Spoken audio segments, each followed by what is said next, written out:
ಸಮಾಜ ವಿಜ್ಞಾನದಲ್ಲಿ ಸಮಾಜಶಾಸ್ತ್ರದ ಮೊದಲನೇ ಅಧ್ಯಾಯವಾದಂತಹ ಕುಟುಂಬ ಪಾಠದ ಬಗ್ಗೆ ತಿಳ್ಕೊಳ್ಳೋಣ. ಹಾಗಿದ್ರೆ ಕುಟುಂಬ ಅಂದರೆ ನಮಗೆಲ್ಲರಿಗೂ ಗೊತ್ತಿರುತ್ತೆ ನಮ್ಮ ಮನೆ ಅಂತ. ನಾವು ಇನ್ನೂ ಸರಳವಾಗಿ ಅದನ್ನ ಹೇಳಬೇಕು ಅಂದರೆ ನಮ್ಮ ಮನೆ ಅಂತ ಕುಟುಂಬ ಅಂದರೆ. ಈ ಕುಟುಂಬ ಇಲ್ಲ ಅಂದರೆ ಇವತ್ತು ನಾವು ಯಾರು ಶಾಲೆಗೆ ಬರ್ತಿರಲಿಲ್ಲ. ಕುಟುಂಬದ ಹೊರೆಯನ್ನು ನೆನೆಸ್ಕೊಂಡ್ಬಿಟ್ರೆ ಅದು ಒಂದು ರೀತಿ ಸೈಕಲಾಜಿ. ನಾವು ಕಲಿತಿದ್ದು, ಬೆಳೆದಿದ್ದು, ಓದಿದ್ದು ಎಲ್ಲನೂ ನಮ್ಮ ಕುಟುಂಬನೇ.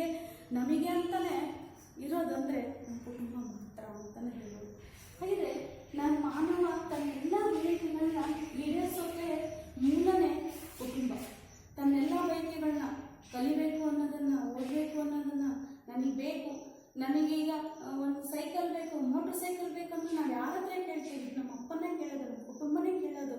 ಹಾಗಾಗಿ ಎಲ್ಲ ಬಯಕೆಗಳು, ನಮ್ಮೆಲ್ಲ ಬಯಕೆಗಳು ಎಲ್ಲವೂ ಕೂಡ ಬರೋದು ನಮ್ಮ ಕುಟುಂಬ. ನಮ್ಮ ಕುಟುಂಬದಲ್ಲಿಯೇ ಸಾಧ್ಯವಾಗೋದು ಅನ್ನೋದು ನಮಗೆ ಸ್ಪಷ್ಟವಾಗಿ ಗೊತ್ತಾಗುತ್ತೆ.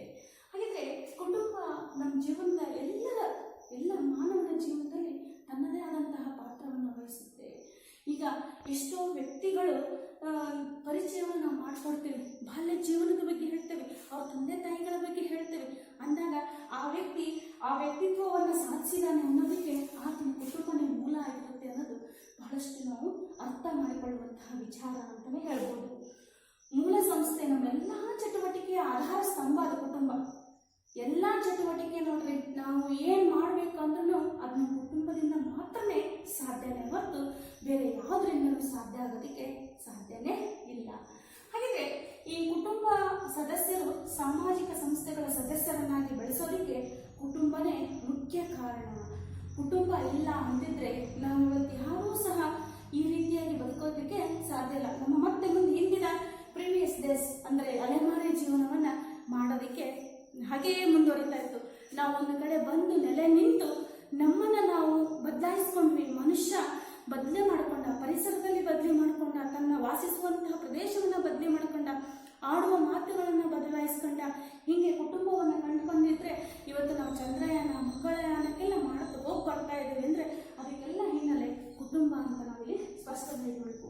ಹಾಗಿದ್ರೆ ಈ ಕುಟುಂಬ ಅನ್ನೋದನ್ನ ಇಂಗ್ಲಿಷ್ನ ಫ್ಯಾಮಿಲಿ ಅಂತ ಹೇಳಿ ಕರೀತಾರೆ. ಇಂಗ್ಲಿಷ್ನಲ್ಲಿ ಇದನ್ನ ಫ್ಯಾಮಿಲಿ ಅಂತ ಹೇಳಿ ಕರೀತಾರೆ. ಈ ಪದ ಫ್ಯಾಮಿಲಿಯಸ್ ಎನ್ನುವ ಲ್ಯಾಟಿನ್ ಪದದಿಂದ ಬಂದಿದೆ. ಯಾವ ಪದ? ಫ್ಯಾಮಿಲಿಯಸ್ ಎಂಬ ಲ್ಯಾಟಿನ್ ಶಬ್ದದಿಂದ ಬಂದಿದೆ. ಹಾಗಿದ್ರೆ ಫ್ಯಾಮಿಲಿಸ್ ಅಂದ್ರೆ ಆಳು ಎಂದರ್ಥ. ಹಾಗಿದ್ರೆ ಏನರ್ಥ? ಆಳು ಎಂದು ಅರ್ಥ. ನಮ್ಮನ್ನು ಯಾರೋ ಆಳ್ತಾ ಇದ್ದಾರೆ ಅಂತ. ನಾವೀಗ ನಿಜವಾಗ್ಲೂ ನಮ್ಮನ್ನು ಯಾರೋ ಆಳ್ತಾ ಇದ್ದಾರೆ ಅರ್ಥ ಮಾಡ್ಕೋಬೇಕು. ಈಗ ನಾವು ಶಾಲೆಗೆ ಹೋಗ್ಬರೋಂತ ಅಮ್ಮ, ನಾವು ಶಾಲೆಗೆ ಹೋಗ್ಬರ್ತೀವಿ. ಹಾಗಿದ್ರೆ ಅಮ್ಮ ನಮ್ಮನ್ನು ಕಳಿಸ್ಕೊಡ್ತಾ ಇದ್ದೆ. ನಾವೆಲ್ಲ ಹೊರಗಡೆ ಹೋಗ್ಬೇಕಂತ ಅಪ್ಪ ನಾವು ನಿಮ್ಮ ಕಡೆ ಹೋಗ್ತಾ ಇದ್ದೇವೆ, ನಮ್ಮನ್ನು ಆಳ್ತಾ ಇದ್ದಾರೆ ಅವರು. ಇದು ನಮಗೆ ಒಳ ಅರ್ಥವಲ್ಲಿ ನಾವು ತಿಳಿಸ್ಬಹುದು. ಹಾಗಿದ್ರೆ ನಾವು ಕುಟುಂಬ ಅಂದ ತಕ್ಷಣ ನಾವು ಕಣ್ಣು ಮುಚ್ಕೊಂಡು ಹೇಳ್ತೇವೆ ಕುಟುಂಬದಲ್ಲಿ ಯಾರಿದೆ. ನೀವೆಲ್ಲ ವಿದ್ಯಾರ್ಥಿಗಳನ್ನ ಕೇಳಿದಾಗ ಹೇಳ್ತೀರ ಕುಟುಂಬದಲ್ಲಿ ಯಾರು? ನಾನು ಇದ್ದೀನಿ ಮಿಸ್, ನಮ್ಮ ತಂಗಿ ಇದ್ದಾಳೆ ಮಿಸ್, ನಮ್ಮ ಅಪ್ಪ ಇದ್ದಾರೆ, ನಮ್ಮ ಅಮ್ಮ ಇದ್ದಾರೆ ಅಂತ ಹೇಳ್ತೇವೆ. ಹಾಗಿದ್ರೆ ಕುಟುಂಬದಲ್ಲಿ ಗಂಡ, ಹೆಂಡತಿ, ಮಕ್ಕಳು ಇರ್ತಾರೆ ಅನ್ನೋದು ನಮಗೆ ಸ್ಪಷ್ಟವಾಗಿ ಗೊತ್ತಾಗುತ್ತೆ. ಗಂಡ, ಹೆಂಡತಿ, ಮಕ್ಕಳು, ಅದಕ್ಕೆ ನಾವು ಒಂದು ಕುಟುಂಬ ಅಂತ ಹೇಳಿ ಕರೀತೇವೆ. ಹಾಗಿದ್ರೆ ಕುಟುಂಬ ಅನ್ನೋದು ಒಂದೇ ರಕ್ತ ಸಂಬಂಧದ ಮೇಲೆ ನಿರಂತರವಾಗಿರುತ್ತೆ, ಅಂದರೆ ನಿಂತಿರುತ್ತೆ. ಕುಟುಂಬ ಅನ್ನೋದು ರಕ್ತ ಸಂಬಂಧ. ಈಗ ನಮ್ಮ ಅಣ್ಣನಿಗೋ ನಮ್ಮ ಅಕ್ಕನಿಗೋ ಏನಾರ ಆದರೆ ನನಗೆ ಫಸ್ಟ್ ನೋವಾಗುತ್ತೆ, ಬೇರೆ ಯಾರಿಗೂ ನೋವು ಆಗೋದಿಲ್ಲ. ಆ ಕುಟುಂಬ ನಮ್ಮ ತಂದೆಗೋ ನಮ್ಮ ತಾಯಿಗೋ ನನಗೇನು ಆದರೆ ಮೊದಲು ನಮ್ಮ ತಾಯಿಗೆ ನಮ್ಮ ತಂದೆಗೆ ನೋವಾಗುತ್ತೆ. ಅಂದರೆ ರಕ್ತ ಸಂಬಂಧದ ಮೇಲೇ ಕುಟುಂಬ ಇರುತ್ತೆ ಅನ್ನೋದು ಗೊತ್ತಾಗುತ್ತೆ. ಗಂಡ ಹೆಂಡತಿ, ತಾಯಿ ತಂದೆ, ಮಗ ಮಗಳು, ಸಹೋದರ ಸಹೋದರಿ ಈ ಸಂಬಂಧವನ್ನು ಹೊಂದಿ ಪೂರಕ ಪಾತ್ರಗಳನ್ನು ನಿರ್ವಹಿಸ್ತಾ ಇರೋ ಒಂದು ಸುಂದರವಾದಂತಹ ತಾಣ ಅಂದರೆ ಅದು ಕುಟುಂಬ ಅಂತಲೇ ಹೇಳ್ಬಹುದು. ಈ ಉದಾಹರಣೆಗೆ ನೋಡ್ರಿ, ನಾವೊಂದು ಸೀರಿಯಲನ್ನು ನೋಡ್ತಾ ಇರ್ತೇವೆ, ಧಾರಾವಾಹಿಯನ್ನು ನೋಡ್ತಾ ಇರ್ತೇವೆ. ಆ ಧಾರಾವಾಹಿಯನ್ನು ನೋಡುವಾಗ ಆ ಪಾತ್ರಗಳಿಗೆ ಜೀವವನ್ನು ತುಂಬಿರ್ತಾರೆ. ನಾವು ಧಾರಾವಾಹಿ ಆಕೆ ಯಾರು ಅಂತ ಕೇಳಿ, ಆಕೆಗಾಲ ಆಕೆ ಮಗಳು, ಆಕೆ ಗಂಡ, ಅವ್ರು ಹೆಂಡತಿ ಅಂತ ಹೇಳ್ತೇವೆ. ಆ ಪಾತ್ರಗಳಿಗೆ ಅವ್ರು ಜೀವ ತುಂಬಿರ್ತಾರೆ. ಆ ಪಾತ್ರಗಳಿಗೆ ಜೀವ ನಮ್ಮ ಕುಟುಂಬದಲ್ಲೂ ಇರ್ತಾರೆ. ಅದು ನಮ್ಮ ಅಪ್ಪ, ಅದು ನಮ್ಮಮ್ಮ, ಇದು ನಮ್ಮ ಅಕ್ಕ, ಇದು ನಮ್ಮ ಅಣ್ಣ ಅಂತ ಹೇಳಿ ಆ ಜೀವ ಕುಟುಂಬಗಳಿಗೆ ಜೀವ ತುಂಬಿ ನಾವು ದಿನ ಹತ್ತರಾಗಿ ಕೆಲಸವನ್ನು ಮಾಡ್ತಾ ಇರ್ತೇವೆ ಕುಟುಂಬದಲ್ಲಿ ಅನ್ನೋದನ್ನ ನಾವು ನೋಡಬಹುದು. ತಕ್ಷಣ ಎಲ್ಲರ ಮನಸ್ಸಲ್ಲೂ ಕೂಡ ನಮ್ಮದೇ ಆದಂತಹ ಒಂದು ಭಾವನೆ ಬರುತ್ತೆ. ಅದು ಎಂತಹ ಭಾವನೆ ಅಂದರೆ ಮನಸ್ಸುಗಳ ರಕ್ತಗಳ ಸಂಬಂಧಗಳ ಭಾವನೆಗಳು ಇಲ್ಲಿ ಗೊತ್ತಾಗುತ್ತೆ. ಹಾಗಿದ್ರೆ ನೀವೇ ಹೇಳ್ತೀರ, ನಮ್ಮಪ್ಪ ಬೈಯುತ್ತೆ, ನಮ್ಮಮ್ಮ ಬೈಯುತ್ತೆ, ನಮ್ಮ ತಂದೆ ಬೈಯುತ್ತೆ, ನಮ್ಮನೆಗೆ ಹೋಗ್ತಾನೆ, ಈಗ ಸ್ವಲ್ಪ ಇಲ್ಲಿ ಪೂರಕ್ಕೂ ಏನೋ ಒಂದು ಸಮಸ್ಯೆ ಆಯಿತು ಅಂದ್ರೂ ನೆನಪಾಗೋದು ಮನೆ ಕಡೆನೆ. ಶಾಲೆ ಬಿಟ್ಟ ತಕ್ಷಣ ಓಡಿ ಹೋಗೋದು ನಾವು ಮನೆಗೇನೆ. ಯಾಕೆ? ಅದು ಅಷ್ಟು ನಮಗೆ ಭಾವನಾತ್ಮಕವಾದಂತಹ ರಕ್ತ ಸಂಬಂಧವನ್ನು ಒಳಗೊಂಡಂತಹ ಒಂದು ತಾಣ. ಅದು ಆ ತಾಣಕ್ಕೆ ಹೋದಾಗಲೇ ನಮಗೆ ನೆಮ್ಮದಿ ಸಿಗೋದು ಅಂತ ನಾವು ಹೇಳ್ಬಹುದು. ಹಾಗಿದ್ರೆ ಸಂತತಿ ಸಹಿತ ಕುಟುಂಬಗಳು, ಸಂತತಿ ರಹಿತ ಕುಟುಂಬಗಳು ಇರ್ತವೆ. ಅಂದರೆ ಒಬ್ಬ ಗಂಡ ಹೆಂಡತಿಗೆ ಮಕ್ಕಳಾದರೆ ಅಲ್ಲಿ ಗಂಡ ಹೆಂಡತಿ ಮಕ್ಕಳು ಸೇರಿನೇ ವಾಸವಾಗಿರ್ತಾರೆ. ಆದರೆ ಮಕ್ಕಳೇ ಇಲ್ಲ ಅಂದರೆ ಆ ಗಂಡ ಹೆಂಡತಿ ಇಬ್ಬರನ್ನೇ ಅಲ್ಲಿ ವಾಸವಾಗಿರ್ತಾರೆ. ಹಾಗಾದರೆ ಒಟ್ಟಾರೆಯಾಗಿ ನಾವು ಏನು ಹೇಳೋದಕ್ಕೆ ಸಾಧ್ಯ ಆಗುತ್ತೆ ಅಂದರೆ ಕುಟುಂಬ ಅನ್ನೋದು ಗಂಡ ಹೆಂಡತಿಯ ಸಂಘ ಜೀವನವನ್ನು ನಡೆಸುವಂತಹ ಒಂದು ಜಾಗ ಅಂತ ನಾವು ಹೇಳ್ಬಹುದು. ನೀವೀಗಾಗಲೇ 8ನೇ ತರಗತಿಯಲ್ಲಿ ಈ ಸಮಾಜಶಾಸ್ತ್ರದಲ್ಲಿ ಮಾನವ ಸಂಘಜೀವಿ ಅನ್ನೋದ್ರ ಬಗ್ಗೆ ತಿಳ್ಕೊಂಡಿದ್ದೀವಿ. ಮಾನವ ಸಂಘಜೀವಿ. ಮನುಷ್ಯನಿಗೆ ಒಬ್ಬನೇ ಬದುಕೋದಕ್ಕೆ ಸಾಧ್ಯನೇ ಇಲ್ಲ. ಒಬ್ಬರೇ ಮನೆಯಾಗಿರಿ ಅಂದ್ರೆ ಎಷ್ಟು ಕಷ್ಟಪಡ್ತೀವಿ, ಎಷ್ಟೋ ತನಕ ಇರ್ತವೆ ಹೇಳ್ರಿ. ಒಂದು 5-6 ತಾಸು ಇರ್ಬೋದು. ಅಪ್ಪ ಅಮ್ಮ ಎಲ್ಲ ಹೋದಾಗ ಒಂದು 5-6 ತಾಸು ಟಿವಿ ನೋಡ್ಕೊಂತಾನೋ ಅಥವಾ ಪುಸ್ತಕ ಓದ್ಕೊಂತಾನೋ ಹೆಂಗೋ ಸಮಯ ಕಳಿಸ್ತೇವೆ. ಸ್ವಲ್ಪ ಲೇಟ್ ಆದ ತಕ್ಷಣ ನಾವು ನಮ್ಮ ತಂದೆ ತಾಯಿನ ಕರೆಸ್ಕೊಂತೇವೆ. ಎಲ್ಲಿ ಹೋದ್ರಿ, ಎಲ್ಲಿಗೆ ಬಿಟ್ರಿ, ಬರ್ರಿ, ಎಷ್ಟೊತ್ತಾಗುತ್ತೆ ಬರೋದಕ್ಕೆ, ನಮ್ಗೆ ಒಬ್ಬನಿಗೆ ಇರೋದಕ್ಕೆ ಬೇಜಾರಾಗುತ್ತೆ, ನಾನು ನನ್ನ ಗೆಳೆಯ ಮನೆಗೆ ಹೋಗ್ತೀನಿ, ಗೆಳತಿ ಮನೆಗೆ ಹೋಗ್ತೀವಿ ಅಂತ ಹೇಳ್ತೇವೆ. ಹಾಗೆ ಮಾನವ ಸಂಘಜೀವಿ.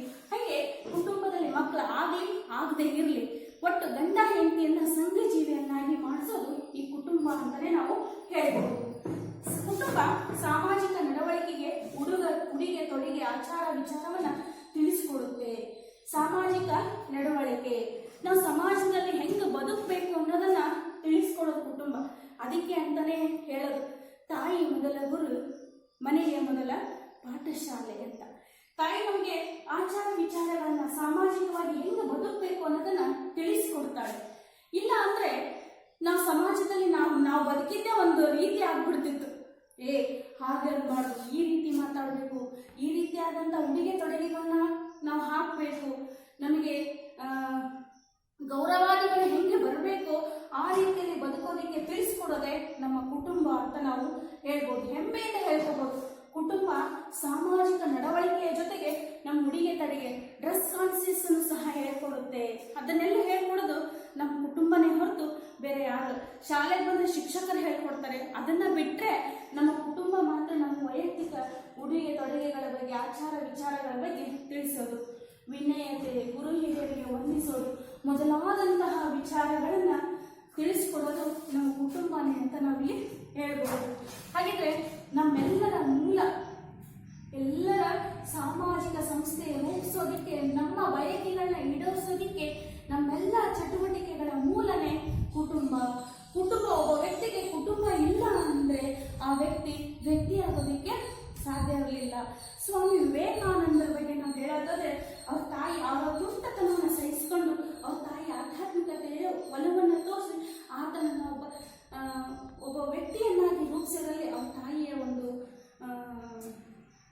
ಪಾತ್ರ ಬಹಳಷ್ಟು ಮುಖ್ಯವಾಗಿತ್ತು ಅನ್ನೋದನ್ನ ನಾವು ಹೇಳಬಹುದು. ಎಲ್ಲರ ಒಂದು ಆಚಾರ ವಿಚಾರಗಳು ನೋಡಿ, ನಾವು ಕೆಟ್ಟದಾಗಿ ಮಾತಾಡಿದ್ರೆ ಅಂತ ಇದನ್ನ ಹೇಳ್ಕೊಟ್ಟತ ನಿಮ್ಮಮ್ಮ ಇದನ್ನ ಹೇಳ್ಕೊಟ್ಟತ, ನಿಮ್ಮ ತಾಯಿ ಇದನ್ನ ಹೇಳ್ಕೊಟ್ಟತ, ನಿಮ್ಮಪ್ಪ ಇದನ್ನ ಹೇಳ್ಕೊಟ್ಟತ ಅಂತ ನಮ್ಮ ಕೆಟ್ಟ ಭಾಷೆಗೆ ಆ ತಂದೆ ತಾಯಿಯನ್ನ ಮಾತಾಡ್ತಾರೆ. ಹಾಗಿದ್ರೆ ಎಲ್ಲದರ ಮೂಲನೂ ಸಹ ಕುಟುಂಬನೇ, ನಮ್ಮ ತಂದೆ ತಾಯಿಯನ್ನೇ ಅಂತ ನಾವು ಹೇಳಬಹುದು. ಹಾಗಿದ್ರೆ ಕುಟುಂಬ ಅನ್ನೋದು ನಾವು ಸಮಾಜದಲ್ಲಿ ಹೆಂಗೆ ನಡ್ಕೋಬೇಕು, ಯಾವ ರೀತಿಯಾಗಿ ನಡ್ಕೋಬೇಕು. ಈಗ ಉದಾಹರಣೆಗಾಗಿ ನಾವು ನಡ್ಕೊಳ್ಳುವ ರೀತಿಯ ಮೇಲೆ ನಮ್ಮ ತಾಯಿಯ ತಂದೆಯ ಒಂದು ನಡವಳಿಕೆಯನ್ನು ಅಳಿತಾರಂತೆ ಜನ.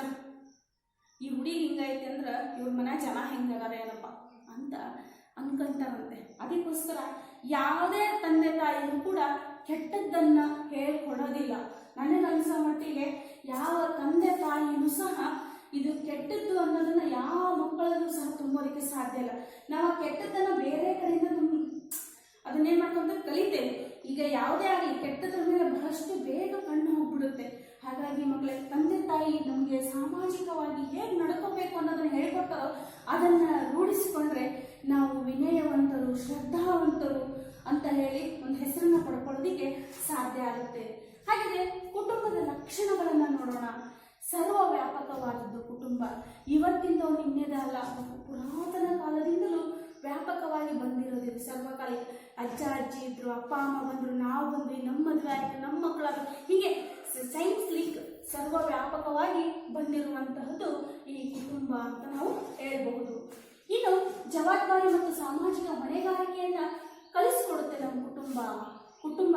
ಹಾಗೆ ಸಮಾಜದ ಎಲ್ಲಾ ಚಟುವಟಿಕೆಗಳ ಮೂಲ. ನಾ ಈಗಾಗಲೇ ಹೇಳಿದೆ, ಸಮಾಜದಲ್ಲಿ ನಾವೇನೇ ಚಟುವಟಿಕೆ ಮಾಡಿದ್ರು ಅದಕ್ಕೆ ಕುಟುಂಬನೇ ಕಾರಣ. ನಾವೊಂದು ಜಾತ್ರೆ ಪಾಲ್ಗೊಳ್ಬೇಕು ಅಂತ ಹೇಳಿದ್ರು ಅದು ಕುಟುಂಬನೇ. ನೀವು ಜಾತ್ರೆಗೆ ಹೋಗಪ್ಪ ಅಂತ ಹೇಳೋದು ಕುಟುಂಬನೇ ಅಂತ ಹೇಳೋದು.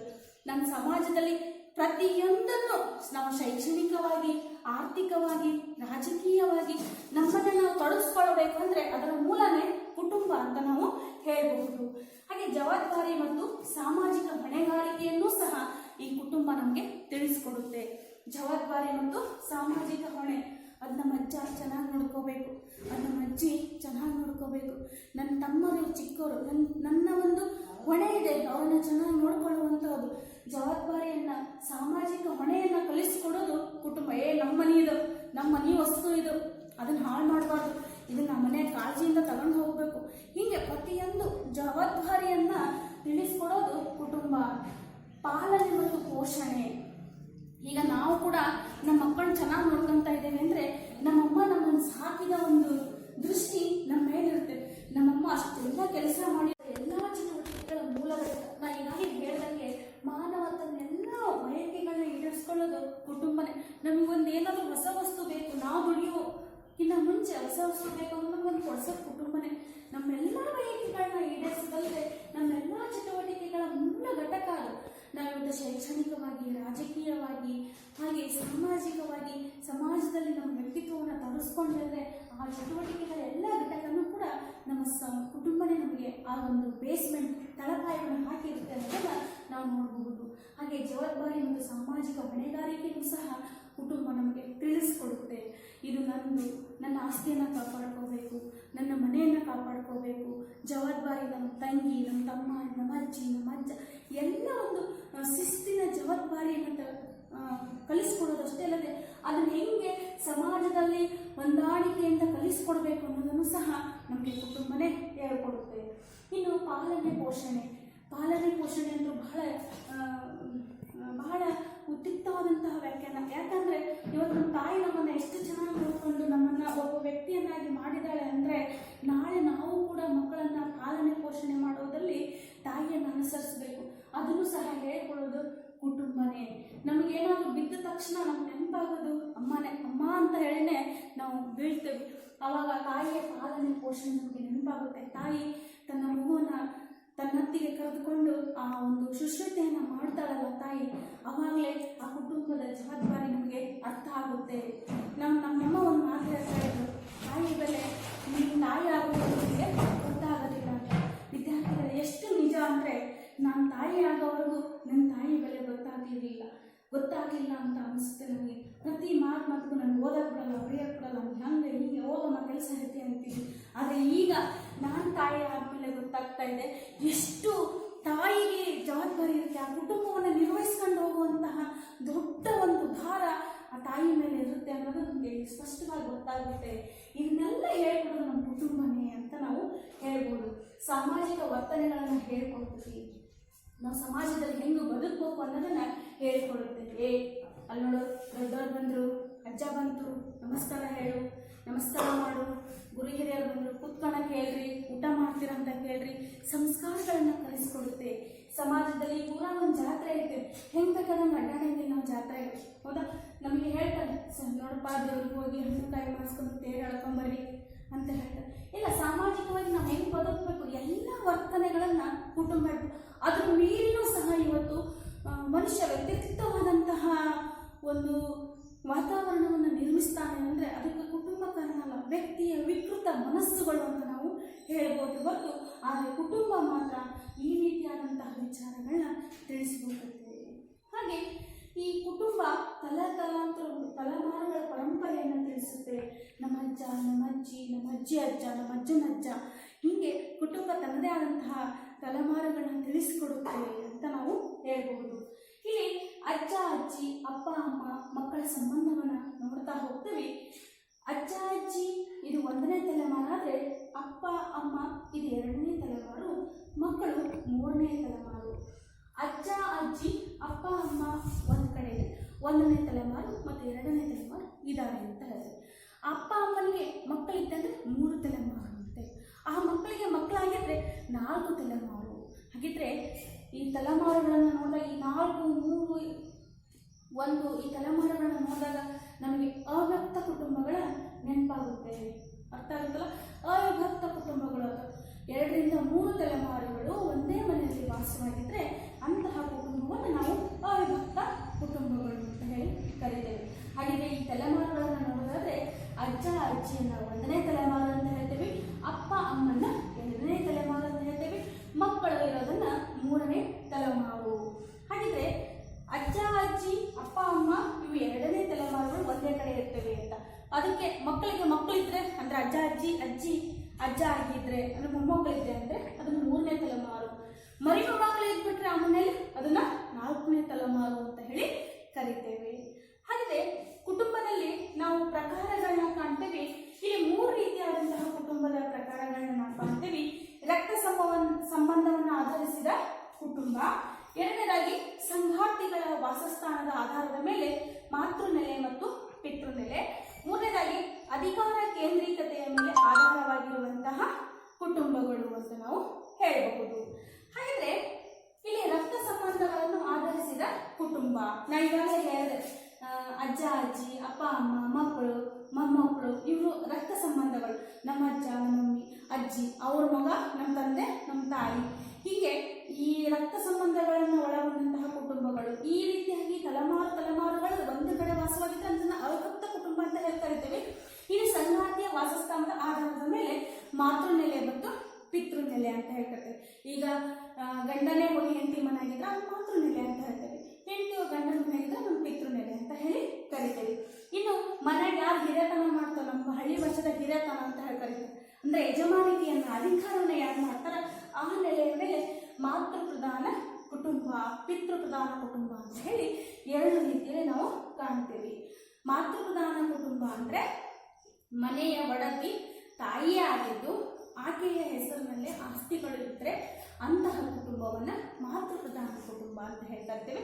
ಸಾಮಾನ್ಯವಾಗಿ ಇಂತಹ ಮಾತೃ ಪ್ರಧಾನ ಕುಟುಂಬಗಳು ನಮ್ಮ ಭಾರತ ದೇಶದ ಕೇರಳದ ನಾಯಕ ಕುಟುಂಬಗಳಲ್ಲಿ ಕಂಡು ಬರ್ತವೆ. ಇನ್ನು ಪಿತೃಪ್ರಧಾನ ಕುಟುಂಬ, ನಮ್ಮ ಕುಟುಂಬಗಳು ನಿಮ್ಮ ಕುಟುಂಬಗಳೆಲ್ಲವೂ ಕೂಡ ಪಿತೃಪ್ರಧಾನ ಕುಟುಂಬಗಳು. ನಮ್ಮ ತಂದೆನೇ ಮನೆಯ ಜವಾಬ್ದಾರಿಯನ್ನು ಹೊತ್ತುಕೊಂಡು ತಂದೆಯೇ ಏನಾಗಿರ್ತಾರೆ ಇಲ್ಲಿ ಆಸ್ತಿ ಪಾಸ್ತಿಯಲ್ಲಿ ಒಡೆಯನಾಗಿದ್ದು ತಂದೆಯ ಹೆಸರಿನ ಮೇಲೆ ಎಲ್ಲ ಕೆಲಸಗಳನ್ನು ನಡೆಯೋದ್ರಿಂದ ಆ ಕುಟುಂಬವನ್ನು ಪಿತೃಪ್ರಧಾನ ಕುಟುಂಬ ಅಂತ ಹೇಳಿ ಕರಿತೇವೆ. ಹಾಗಿದ್ರೆ ಇಲ್ಲಿ ಕುಟುಂಬದ ಲಕ್ಷಣಗಳು ಮತ್ತು ಕುಟುಂಬದ ತಲೆಮಾರುಗಳು ಮತ್ತು ಕುಟುಂಬದ ಪ್ರಕಾರಗಳನ್ನು ನಾವೀಗ ತಿಳಿದುಕೊಂಡ್ವಿ. ಕುಟುಂಬ ಅನ್ನೋ ಒಂದು ಶಬ್ದಕ್ಕೆ ತನ್ನದೇ ಆದಂತಹ ಒಂದು ಅರ್ಥ ಇದೆ ಅನ್ನೋದನ್ನು ನಾವು ಈಗಾಗಲೇ ತಿಳ್ಕೊಂಡಿದ್ದೀವಿ. ನಾವು ಕೂಡ ಒಂದು 5 ನಿಮಿಷಗಳ ಕಾಲ ನೆನೆಸ್ಕೊಂಡು ನಮ್ಮ ಕುಟುಂಬವನ್ನು ನೆನೆಸ್ಕೊಂಡು ಕುಂತಾಗ ನಮ್ಗೆ ಅರ್ಥ ಆಗುತ್ತೆ, ಹೌದು ಇವತ್ತು ನಾವು ಶಾಲೆಗೆ ಬರ್ತಾ ಇದ್ದೀವಿ ಅಂದರೆ ಅದ್ರ ಹಿಂದಿನ ನಮ್ಮ ತಂದೆ ತಾಯಿಯ ಶ್ರಮ, ನಮ್ಮ ಅಜ್ಜ ಅಜ್ಜಿಯ ಕಾಳಜಿ ಇದೆಲ್ಲವೂ ಸಹ ನಮ್ಮ ಕಣ್ಮುಂದೆ ಬರುತ್ತೆ. ಹಾಗಿದ್ರೆ ಕುಟುಂಬದ ಒಂದು ಪ್ರಮುಖತೆಯ ಪಾತ್ರ ನಮ್ಮ ಕಣ್ಣನ್ನು ತರಿಸ್ತಾ ಇದೆ ಅನ್ನೋದನ್ನು ನಾವಿಲ್ಲಿ ಸ್ಪಷ್ಟವಾಗಿ ಅರ್ಥಿಸ್ಕೋಬಹುದು. ಕುಟುಂಬದ ಪ್ರಕಾರದಲ್ಲಿ ಆಧುನಿಕ ಕೇಂದ್ರ ಕುಟುಂಬ. ಹಾಗಿದೆ ಕುಟುಂಬವನ್ನು ರಚನೆ ಮಾಡಬೇಕಾದ್ರೆ ಆ ಕುಟುಂಬದಲ್ಲಿ ವಾಸವಾಗಿರುವಂತಹ ಜನರ ಆಧಾರದ ಮೇಲೆ ಕುಟುಂಬವನ್ನು ರಚನೆ ಮಾಡ್ತೀವಿ. ಹಾಗಿದ್ರೆ ವಾಸಿಸುವ ಪೀಳಿಗೆಗಳು ಅಂದರೆ ಕುಟುಂಬದಲ್ಲಿ ಅಜ್ಜ ಅಜ್ಜಿ ಮಕ್ಕಳು ಮೊಮ್ಮಕ್ಕಳು ಇದ್ರೆ ವಿಸ್ತೃತ ಕುಟುಂಬ ಅಥವಾ ಅವಿಭಕ್ತ ಕುಟುಂಬ ಅಂತ ಹೇಳಿ ಕರಿತೀವಿ. ಇಲ್ಲಿ ಕೇಂದ್ರ ಕುಟುಂಬ ಅಂದರೆ ಇಲ್ಲಿ ಬರೀ ಗಂಡ ಹೆಂಡತಿ ಅವ್ರ ಮಕ್ಕಳು ಇರುವಂತಹ ಕುಟುಂಬ. ಇದನ್ನು ನಾವು ಆಧುನಿಕ ಕೇಂದ್ರ ಕುಟುಂಬ ಅಂತ ಹೇಳ್ತೇವೆ. ಈ ಆಧುನಿಕ ಕೇಂದ್ರ ಕುಟುಂಬಗಳು ಇವತ್ತು ದಿನೇ ದಿನ ಹೆಚ್ಚಾಗ್ತಾ ಇದ್ದೇವೆ. ನಮ್ಮ ಹಳ್ಳಿ ಭಾಷೆದಲ್ಲಿ ಹೇಳ್ಬೇಕಂದ್ರೆ ಬೇರೆ ಇರೋದು ಅಂತ ಹೇಳ್ತಾರೆ. ನಮ್ಮ ಮನ್ಯಾಗ ನಮ್ಮ ದೊಡ್ಡಪ್ಪ ನಮ್ಮ ದೊಡ್ಡವ್ವ ನಮ್ಮ ಚಿಕ್ಕಪ್ಪ ಚಿಕ್ಕಮ್ಮ ಎಲ್ಲರೂ ಇದ್ರ ಜೊತೆಗೆ ಇಷ್ಟು ದಿನ ನಾವೀಗ ಬೇರೆ ಆಗಕತ್ತೇವೆ ಅಂತ. ಈ ಬೇರೆ ಆಗೋದು ಅಥವಾ ಈ ಕೇಂದ್ರ ಕುಟುಂಬಕ್ಕೆ ಇಷ್ಟಪಡೋದು ಯಾಕೆ ಅಂತ ನಾವು ಹೇಳೋದಾದರೆ, ಈ ವೈಯಕ್ತಿಕತೆ ಅನ್ನೋದು ಎಲ್ಲರಲ್ಲಿ ಸ್ವಾರ್ಥತೆ, ನಾವೇ ಇರಬೇಕು, ಸಪ್ರೇಟ್ ಇರಬೇಕು, ಚೆನ್ನಾಗಿರಬೇಕು, ವೈಯಕ್ತಿಕ ಸಂತೋಷಕ್ಕೋಸ್ಕರ ಈಗ ಅದೇ ಕೂಡಿದ್ದನ್ನು ದೊಡ್ಡಪ್ಪಗೆ ಇರಬೇಕು, ದೊಡ್ಡಮ್ಮಗೆ ಇರಬೇಕು, ಅಜ್ಜನ ಕೇಳಬೇಕು, ಅಜ್ಜಿ ಕೇಳಬೇಕು, ನಮ್ಮ ಸ್ವಾತಂತ್ರ್ಯಕ್ಕೆ ಧಕ್ಕೆ ಬರುತ್ತೆ ಅಂತ ಹೇಳಿ ಆಸ್ತಿ ಹಕ್ಕು, ನಮಗೂ ನಮ್ಮ ಪಾಲಿನ ಆಸ್ತಿ ಬೇಕು ಅನ್ನೋ ಒಂದು ವೈಯಕ್ತಿಕ ಸುಖ. ವಿಜ್ಞಾನ ತಂತ್ರಜ್ಞಾನ ಮುಂದುವರಿತಾ ಇದೆ. ನಾವೆಲ್ಲಿ ಇಲ್ಲೇ ಹಳ್ಳ್ಯಾಗ ಕೂತ್ಕೊಂಡೇನು, ನಾವು ಕೂಡ ಬದಲಾಗಬೇಕು. ಬೇರೆ ಹೋದ್ರೆ ಮಾತ್ರ ಅವೆಲ್ಲ ಸಾಧ್ಯ. ಈ ನಗರಗಳು ಮಾತ್ರ ಕೈ ಬೀಸಿ ಕರೀತಾ ಇದ್ದಾವೆ. ಇವತ್ತು ನಾವೆಲ್ಲರೂ ಕೂಡ ಬದಲಾಗ್ತಾ ಇದ್ದೇವೆ. ನಮಗೆಲ್ಲರಿಗೂ ಕೂಡ ಇಷ್ಟು ದೂರ ಹೋಗೋದಕ್ಕೆ ನಮಗೆ ಗಾಡಿ ಬೇಕು. ಕೂಡಿದ್ರೆ ಆಗಂಗಿಲ್ಲ. ಒಂದ ಮನೆಯಲ್ಲಿ ರಾಜ್ಯ ಬೈತಾರೆ, ಹೋಗಲೇ ಇಷ್ಟ ದೂರ ಐತಿ, ನಡ್ಕೊಂಡು ಹೋಗ ಅಂತ ಹೇಳ್ತಾರೆ. ಈ ಎಲ್ಲವೂ ಕೂಡ ನಮ್ಮ ಈ ಕೇಂದ್ರ ಕುಟುಂಬಗಳು ಇವತ್ತು ದಿನೇ ದಿನೇ ಹೆಚ್ಚಾಗೋದಕ್ಕೆ ಕಾರಣ ಆಗ್ತಾ ಇದ್ದಾವೆ. ಹಾಗಿದ್ರೆ ಈ ಕೇಂದ್ರ ಕುಟುಂಬಗಳ ಲಕ್ಷಣಗಳು ಹೇಗಿದ್ದಾವೆ? ಗಾತ್ರದಲ್ಲಿ ಬಹಳಷ್ಟು ಚಿಕ್ಕದು. ಗಂಡ ಹೆಂಡತಿ ಅವ್ರಿಗೆ ಇರೋಂಥ 2 ಅಥವಾ 3 ಮಕ್ಕಳು, ಸಣ್ಣ ಗಾತ್ರದ್ದು, ಸರಳ ಸಾಮಾಜಿಕ ನಿಯಂತ್ರಣ. ನೋಡ್ರಿ, ಅವಾಗ ಅಜ್ಜ ಅಜ್ಜಿ ಜೊತೆಗಿದ್ದ ಅಜ್ಜನ ಕೇಳ್ಬೇಕಿತ್ತು, ಅಜ್ಜಿ ಕೇಳ್ಬೇಕಿತ್ತು, ದೊಡ್ಡಪ್ಪ ಕೇಳ್ಬೇಕು, ದೊಡ್ಡಮ್ಮ ಹೇಳ್ಬೇಕಿತ್ತು, ಅವರಿಂದ ಹೇಳ್ಬೇಕಿತ್ತು, ಇವರಿಂದ ಹೇಳ್ಬೇಕಿತ್ತು ಅಂತ. ಅಲ್ಲಿ ಸಮಾಜಕ್ಕೆ ಸರಳವಾಗಿ ಅಪ್ಪ ಅವ್ರು ಹೇಳ್ಬಿಟ್ಟು ಮುಗೀತು. ನಿಯಂತ್ರಣ ಬಹಳಷ್ಟು ಸರಳವಾಗಿರುತ್ತೆ. ಆಧುನಿಕ ತಂತ್ರಜ್ಞಾನಕ್ಕೆ ಒಲವು. ಕೂಡಿದ್ದಾಗ ಒಂದು ಸಣ್ಣ ಉದಾಹರಣೆ ಹೇಳಿದ್ರೆ, ಎಲ್ಲರೂ ಜಾಯಿಂಟ್ ಆಗಿದ್ದಾಗ ಒಂದು ಚಟ್ನಿ ಅಥವಾ ಪಲ್ಯನ ದುಂಡ್ಯಾಗ ಅರಿಬೇಕಾಗಿತ್ತು. ಹಂಗಲ್ಲ, ಈ ಕೇಂದ್ರ ಕುಟುಂಬಕ್ಕೆ ಬಂದಿದ್ರೆ ನಾವು ಎದಕ್ಕೆ ವಿಜ್ಞಾನ ತಂತ್ರಜ್ಞಾನಕ್ಕೆ ನಗರೀಕರಣಕ್ಕೆ ಒಳಪಡ್ತೇವೆ. ಅವಾಗ ಏನಾಗ್ಬಿಡ್ತಾವೆ, ಮಿಕ್ಸರ್ ತಗೊಂಡ್ಬಿಡ್ತೇವೆ ನಾವು. ಅವಾಗ ಏನು ಮಾಡ್ತಾರೆ, ಮಿಕ್ಸರ್ನೇ ಹಾಕ್ಬಿಡ್ತಾವೆ ಚಟ್ನಿ. ಅದರಿಂದ ಏನು ಗೊತ್ತಾಗುತ್ತೆ ನಮಗೆ, ಆಧುನಿಕ ತಂತ್ರಜ್ಞಾನಕ್ಕೆ ಬಹಳಷ್ಟು ಒಲವನ್ನು ಕೊಡ್ತವೆ. ಸದಸ್ಯರಿಗೆ ಬಹಳಷ್ಟು ಹೆಚ್ಚಿನ ಸ್ವಾತಂತ್ರ್ಯ ಈ ಒಂದು ಆಧುನಿಕ ಕೇಂದ್ರ ಕುಟುಂಬದಲ್ಲಿ ಇರುತ್ತೆ. ನಮ್ಮಮ್ಮ ಇಲ್ಲಿ ಉದಾಹರಣೆಗೆ, ನಾನು ನಮ್ಮ ತಾಯಿ ನಮ್ಮ ತಂದೆ ಇದ್ದಾಗ, ನಮ್ಮ ತಾಯಿ ಜೊತೆಗೆ 60 ಕುಟುಂಬದಲ್ಲಿದ್ದಾಗ ಅತ್ತೆ ಮಾವನ ಕೇಳಬೇಕು ಅಥವಾ ದೊಡ್ಡವ್ರನ್ನ ಕೇಳಬೇಕು. ಇಲ್ಲಿ ಹಂಗಲ್ಲ, ಸದಸ್ಯರು ಹೆಚ್ಚಿನ ಸ್ವಾತಂತ್ರ್ಯ. ನಮ್ಮಮ್ಮನೇ ಇಲ್ಲಿ ಜಡ್ಜ್ ಆಗಿ ಅಂದರೆ ಕೆಲಸವನ್ನು ಮಾಡುತ್ತೆ. ಸಂಕೀರ್ಣತೆ ಬಹಳಷ್ಟು ಸಂಕೀರ್ಣವಾಗಿರ್ತದೆ, ಸಣ್ಣದಿರುತ್ತೆ. ಅವರಲ್ಲೇ ನಿರ್ಧಾರ ತಗೊಂತಾರೆ. ಅವ್ರಿಗೆ ಹೆಂಗೆ ಬೇಕು ಹಂಗೆ ಬದುಕೋದನ್ನು ಕಲಿಬಹುದು. ಇನ್ನು ಇದು ವಿಭಕ್ತ ಕುಟುಂಬದ ಲಕ್ಷಣಗಳು ಅಥವಾ ಕೇಂದ್ರ ಕುಟುಂಬದ ಲಕ್ಷಣಗಳನ್ನು ನಾವು ನೋಡೋದಾದ್ರೆ, ಅವಿಭಕ್ತ ಕುಟುಂಬ ಅಂದರೆ ಏನು? ಅವಿಭಕ್ತ ಕುಟುಂಬ ಅಂದರೆ ಅಜ್ಜ ಅಜ್ಜಿ, ಮಕ್ಕಳು, ಮೊಮ್ಮಕ್ಕಳು, ಮರಿ ಮೊಮ್ಮಕ್ಕಳು ಅಂದರೆ 1, 2 ಅಥವಾ 3 ತಲೆಮಾರಿನ ಮಕ್ಕಳು ಒಂದೇ ಕಡೆ ವಾಸವಾಗಿದ್ದರೆ ಅಂತಹ ಕುಟುಂಬವನ್ನು ಅವಿಭಕ್ತ ಕುಟುಂಬ ಅಂತ ಹೇಳಿ ಕರಿತೇವೆ, ಅಥವಾ ವಿಸ್ತೃತ ಕುಟುಂಬ ಅಂತ ಕರಿತೇವೆ. ಇದು ಗಾತ್ರ ತುಂಬ ದೊಡ್ಡದು. ಅಜ್ಜ ಅಜ್ಜಿ, ಅವ್ರಿಗೆ 4 ಜನ ಮಕ್ಕಳು, ಮತ್ತು ಅವ್ರಿಗೆ ಮಕ್ಕಳು, ಮೊಮ್ಮಕ್ಕಳು ಅಂತ ಹೇಳಿ ದೊಡ್ಡದಾದಂತಹ ಕುಟುಂಬ. ಗಾತ್ರದಲ್ಲಿ ಇದು ಬಹಳಷ್ಟು ದೊಡ್ಡದು. ಸಹಕಾರ ಮತ್ತು ಸಹಭಾಗಿತ್ವ. ಯಾವುದೋ ಒಂದು ಕೆಲಸವನ್ನು ಮಾಡ್ತಾ ಇದ್ದಾರೆ ಅಂದರೆ ಎಲ್ಲರೂ ಅದರಲ್ಲಿ ಪಾಲ್ಗೊಳ್ತಾರೆ, ಸಹಕಾರ ಮಾಡ್ತಾರೆ, ಸಹಭಾಗಿತ್ವವನ್ನು ಒಳಪಡ್ತಾರೆ. ಯಾವುದೋ ಒಂದು ಪೂಜಾ ಕೆಲಸ ಇರ್ಬೋದು ಅಥವಾ ಯಾವುದೋ ಒಂದು ಕಾರ್ಯಕ್ರಮದ ಕೆಲಸ ಇರ್ಬೋದು, ಪ್ರತಿಯೊಬ್ಬರು ಅದಕ್ಕೆ ಸಹಕಾರವನ್ನು ಕೊಟ್ಟು ಸಹಭಾಗಿತ್ವದಲ್ಲಿ ಮಿಂಗಲ್ ಆಗ್ತಾರೆ. ಇದರಿಂದ ಏನಾಗುತ್ತೆ ಅಂದರೆ ಕೆಲಸದ ಹೊರೆನೂ ಸಹ ಕಡಿಮೆ ಆಗುತ್ತೆ. ಅಷ್ಟೇ ಕೆಲಸನೂ ಸಹ ಇಲ್ಲಿ ಮಾಡಬೇಕು, ಆದರೆ ಈ ಕೆಲಸ ಬಹಳಷ್ಟು ಆಗುತ್ತೆ. ಯಾಕಂದರೆ ಚಿಕ್ಕದು, ಸರಳವಾಗಿರುತ್ತೆ. ಆದರೆ ಇಲ್ಲಿ ಸಹಕಾರ, ಒಬ್ರಿಗೊಬ್ರು ಬಹಳಷ್ಟು ಸಹಾಯಕ್ಕೆ ಬರ್ತಾರೆ. ಅಡುಗೆ ಮನೆ, ವಾಸಸ್ಥಾನ ಎಲ್ಲವೂ ಸಹ ಒಂದೇ ಆಗಿರುತ್ತೆ. ಒಂದೇ ಮನೆಯಾಗಿರ್ತಾರೆ, ಅಷ್ಟು ಒಂದೇ ಕಡೆ ಮಲಗ್ತಾರೆ. ಒಂದೇ ಅಡುಗೆ ಮನೆಯಲ್ಲಿ ಎಲ್ಲರಿಗೂ ಅಡುಗೆಯನ್ನು ಒಟ್ಟಿಗೆ ತಯಾರಿಸ್ತಾರೆ. ದೊಡ್ಡ ದೊಡ್ಡ ಅಡುಗೆ ಪಾತ್ರೆಗಳಿರ್ತವೆ, ಒಟ್ಟಿಗೆ ಊಟಕ್ಕೆ ಕೂರ್ತಾರೆ. ಇಲ್ಲಿ ಹಂಗಲ್ಲ, ಅಪ್ಪ ಒಂದ್ಸರಿ ಹೋಗ್ತಾರೆ, ಮಕ್ಕಳು ಒಂದ್ಸರಿ ಹೋಗ್ತಾರೆ, ಲಾಸ್ಟಿಗೆ ಅಮ್ಮ ಒಂದ್ಸರಿ ಹೋಗ್ತದೆ. ಇಲ್ಲಿ ಹಂಗಲ್ಲ, ಸಾಲ್ಕು ಕುತ್ಕೊಂಡು ಊಟ ಮಾಡ್ತಾರೆ. ಈ ಒಂದು ಅವಿಭಕ್ತ ಕುಟುಂಬದಲ್ಲಿ ಇದ್ದಂತಹ ಒಂದು ಖುಷಿ, ಈ ಎಷ್ಟೇ ಸ್ವಾತಂತ್ರ್ಯ ಸಿಕ್ಕರೂ ಸಹ ನಮಗೆ ಈ ವಿಭಕ್ತ ಕುಟುಂಬದಲ್ಲಿ ಸಿಗೋದಕ್ಕೆ ಸಾಧ್ಯನೇ ಆಗೋದಿಲ್ಲ.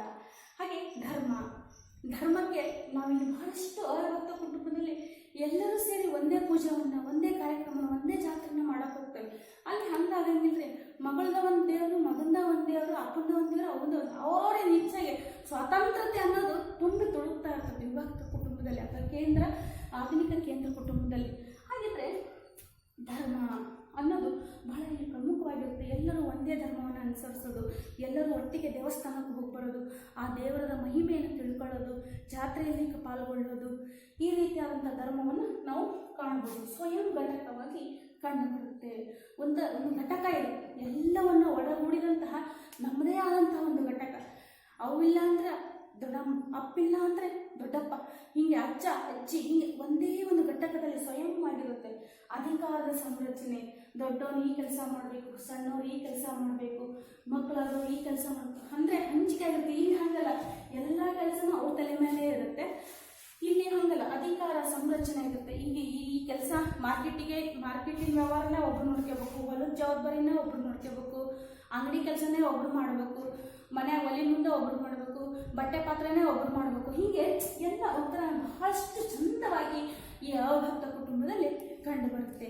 ಹಾಗಿದ್ರೆ ಮಕ್ಕಳೇ, ನಾವೀಗ ಕುಟುಂಬದ ಬಗ್ಗೆ ತಿಳ್ಕೊಂಡ್ವಿ. ನಮಗೆ ಕುಟುಂಬ ಏನೆಲ್ಲ ಕೊಡುಗೆಗಳನ್ನ ಕೊಡ್ತಾ ಇದೆ, ನಾವು ಆ ಕುಟುಂಬಕ್ಕೆ ಏನು ಕೊಡುಗೆ ಕೊಡಬೇಕು ಅಂದರೆ, ನಮಗೇನು ಕುಟುಂಬ ಕಲಿಸ್ಕೊಡ್ತಾ ಇದ್ದಿಲ್ಲ, ಸಮಾಜದಲ್ಲಿ ಒಬ್ಬ ಒಳ್ಳೆ ವ್ಯಕ್ತಿಯನ್ನಾಗಿ ಆಗು ಅನ್ನೋದನ್ನು ಹೇಳ್ಕೊಡ್ತಾ ಇತ್ತಲ್ಲ, ಆ ವ್ಯಕ್ತಿಯನ್ನಾಗಿ ನಾವು ಮಾರ್ಪಾಡಾಗೋದನ್ನೇ ನಮ್ಮ ಕುಟುಂಬ ಬಹಳಷ್ಟು ಪ್ರೀತಿಯಿಂದ ಭರಿಸ್ತಾ ಇದೆ. ಹಾಗಾಗಿ ಮಕ್ಕಳೇ, ದಯವಿಟ್ಟು ನಾವು ಕುಟುಂಬ ನಮ್ಮನ್ನು ಏನು ಬಯಸ್ತಾ ಇದೆಯೋ, ನಾವು ಬಯಸಿದ್ದೆಲ್ಲ ಕುಟುಂಬ ಕೊಡ್ತಾ ಬರ್ತಾ ಇದೆ. ಕುಟುಂಬ ಬಯಸಿದ್ದನ್ನು ನಾವು ಕೊಡೋ ಪ್ರಯತ್ನವನ್ನು ಮಾಡೋಣ. ಕುಟುಂಬಕ್ಕೆ ಒಳ್ಳೆಯ ಮಕ್ಕಳಾಗಿ ನಾವು ಸಹ ಬೆಳೆಯೋಣ. ಹಾಗಾದರೆ ಈ ಕುಟುಂಬ ಪಾಠದಿಂದ ನಾವು ತಂದೆ ತಾಯಿ, ಅಜ್ಜ ಅಜ್ಜಿ, ತಲೆಮಾರುಗಳ ಬಗ್ಗೆ, ಅವುಗಳ ಮಹತ್ವದ ಬಗ್ಗೆ ತಿಳ್ಕೊಂಡ್ವಿ. ಈಗ ನಾವು ಇದಕ್ಕೆ ಸಂಬಂಧಪಟ್ಟಂತೆ ಚಟುವಟಿಕೆಯನ್ನು ನಾವು ಮಾಡೋಣ ಅಂದಾಗ ವಂಶವೃಕ್ಷವನ್ನು ಬರ್ಕೊಂಡು ಬರಬೇಕು ಮಕ್ಕಳೇ. ಏನು ಅಂದರೆ ವಂಶವೃಕ್ಷ ಅಂದರೆ ನಿಮ್ಮ ಅಜ್ಜ ಅಜ್ಜನ ಅಪ್ಪನ ಹೆಸರೇನು, ಅವ್ರ ತಂದೆ ತಾಯಿ ಹೆಸರೇನು, ನೀವು ಯಾವ. ಈಗ ಉದಾಹರಣೆಗಾಗಿ ಈ ಕುಟುಂಬದ ಬಗ್ಗೆ ನಾವು ಇದ ಊರಲ್ಲಿ ಅಂತ ಹೇಳಂಗಿಲ್ರಿ, ಬೇರೆ ಯಾವುದೋ ಊರಿನವ್ರು ಬಂದಿರ್ತಾರ, ಬಂದು ನೆಲೆಸಿ ಇಲ್ಲಿ ವಾಸವಾಗಿರ್ತಾರೆ.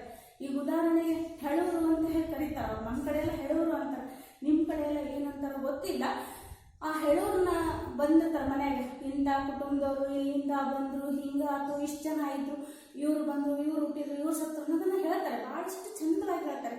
ಅಂಥವ್ರು ಬಂದಾಗ ನಿಮ್ಮ ಕುಟುಂಬದ ಬಗ್ಗೆ ತಿಳಿದುಕೊಳ್ಳ್ರಿ. ನಿಮ್ಮ ಹಿಂದೆ ಅಜ್ಜ ಅಜ್ಜಿ ಹೆಸರೇನಿತ್ತು, ನಿಮ್ಮ ತಂದೆ ತಾಯಿ ಅಜ್ಜ ಅಜ್ಜಿ ಹೆಸರೇನಿತ್ತು, ಯಾರು ಈ ಗ್ರಾಮಕ್ಕೆ ಬಂದರು, ನಾವಿಲ್ಲಿ ಹೆಂಗೆ ನಮ್ಮ ಮನೆತನವನ್ನು ಶುರು ಮಾಡಿಕೊಂಡ್ವಿ ಅನ್ನೋದನ್ನು ವಂಶವೃಕ್ಷವನ್ನು ಬರ್ಕೊಂಡು ಬರಬೇಕು. ಈ ಪಾಠಕ್ಕೆ ಸಂಬಂಧಂತಹ ಚಟುವಟಿಕೆ.